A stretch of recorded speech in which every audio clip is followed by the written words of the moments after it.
પ્રવીણ રામની જાન ઉપર પણ ખતરો છે, એના ઉપર હુમલો પણ થવાની શક્યતાઓ છે જે મેં સાંભળ્યું છે એ પ્રમાણે.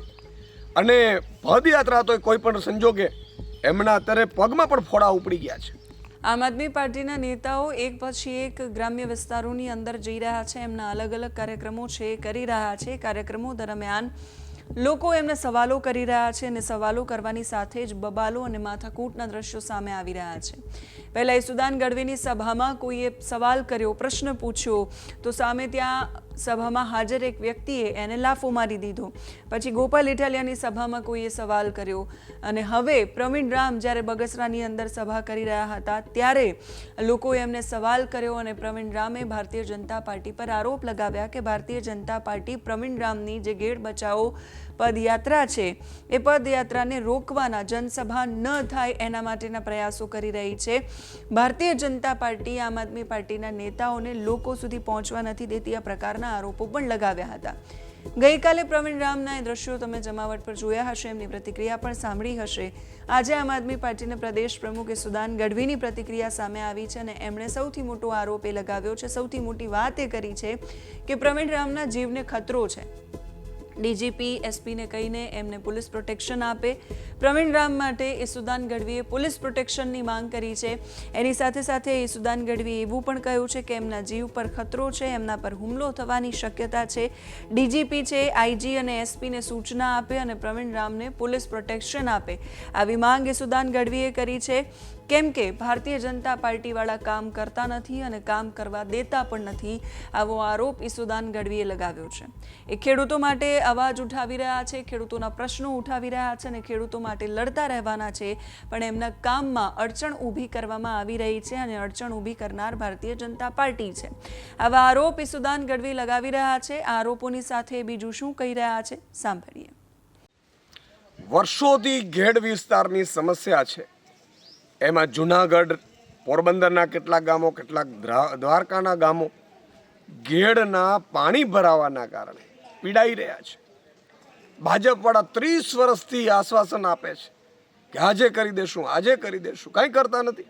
અને મારા ખેડૂતો આખા એમની વર્ષોથી મોસમો જઈ રહી છે અને ભાજપ એમ કહીને છટકી જાય છે કે ઊંધી રકાબી જેવું છે ને ઉલટી રકાબી જેવું છે ને ચંદ્ર ઉપર ને મંગળ ઉપર આપણે પહોંચી શકીએ છીએ, અહીંયા ઉલટી રકાબી સીધી નથી કરી શકતા.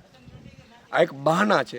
અને એના અનુસંધાને આમ આદમી પાર્ટીના ફ્રન્ટલ પ્રેસિડેન્ટ અને યુવા નેતા પ્રવીણ રામ 14 દિવસની પદયાત્રા કરી રહ્યા છે, જેમાં ઘેડ વિસ્તારના, જુનાગઢ વિસ્તારના જે ગામો આવી રહ્યા છે એમાંથી અને આસપાસના ગામોમાંથી ખેડૂતો ખૂબ જોડાઈ રહ્યા છે, ખૂબ રિસ્પોન્સ મળી રહ્યો છે.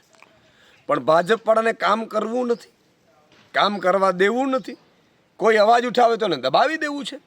મેં સાંભળ્યું છે કે પ્રવીણ રામની આ પદયાત્રામાં ખૂબ ડિસ્ટર્બન્સ કરાઈ રહ્યું છે ભાજપ દ્વારા. એની સભાઓ રદ કરવાના, 5-7 માણસો મૂકીને એને હેરાન કરાવવાની કોશિશ કરવાની. આ શું થઈ રહ્યું છે આ ગુજરાતમાં? તમે એક તો કામ કરતા નથી, ખેડૂતોનું કરવા દેતા નથી, અવાજ ઉઠાવી તો ઉઠાવવા નથી દેતા. આ તો હદ છે. ગુજરાતની જનતાને હું કહેવા માંગુ છું કે તમારે આ જાણવાની, સમજવાની જરૂર છે કે આ કેટલા નિમ્ન કક્ષાના છે કે એમણે ઘેડ વિસ્તારના પ્રશ્નો સોલ્વ પણ કરવા નથી ને કોઈ અવાજ ઉઠાવે તો એને પણ ઉઠાવવા નથી દેવું. એટલે મારી માંગણી છે કે પોલીસ પરમિશન લીધે છે છતાં પોલીસ દેખાતી નથી. ડીજીપીને મારી માંગણી છે કે તમે તુરંત આઈજી અને એસપીને સૂચના આપો. પ્રવીણ રામની જાન ઉપર પણ ખતરો છે, એના ઉપર હુમલો પણ થવાની શક્યતાઓ છે જે મેં સાંભળ્યું છે એ પ્રમાણે. અને પદયાત્રા તો કોઈ પણ સંજોગે એમના અત્યારે પગમાં પણ ફોડા ઉપડી ગયા છે, ચાલી નથી શકતા, છતાંય એ ખેડૂતો માટે લડી રહ્યા છે. એમને આપણે સૌએ મદદ કરવી જોઈએ, ગુજરાતની જનતાએ પણ કરવી જોઈએ. અને હું વિનંતી કરું છું ડીજીપીને કે તુરંત સૂચના આપો અને એ સૂચનામાં પોલીસ પ્રોટેક્શન પણ આપવામાં આવે. પ્રવીણ રામ ઉપર જાનનો ખતરો પણ છે અને આ આંદોલનમાં અમે સૌ એમની પીઠબળ તરીકે, એક ખેડૂત તરીકે સાથે છીએ. અને હું પણ આગામી સમયમાં આવતીકાલે માનનીય ગોપાલભાઈ પણ પહોંચી રહ્યા છે અને હું પણ આ પદયાત્રામાં જોડાઈશ ને તમામ ખેડૂતોને વિનંતી કરું છું કે આપ સૌ લોકો વધારેમાં વધારે, પ્રવીણ રામ એક નિમિત્ત છે, આમ આદમી પાર્ટી નિમિત્ત છે. આ ખેડૂતોનો પ્રશ્ન છે ને ખેડૂતોએ ઉઠાવવાનો છે. તો તુરંત આમની ડીજીપી શ્રી વ્યવસ્થા કરે એવી હું માંગણી કરું છું.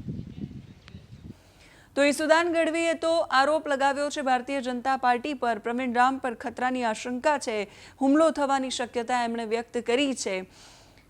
પોલીસ પ્રોટેક્શનની માંગ એ સુદાન ગઢવીએ કરી છે. તમે આ મુદ્દા પર શું માનો છો? કમેન્ટ કરીને કહેજો. અત્યારે આ વિડીયોમાં બસ આટલું જ. નમસ્કાર.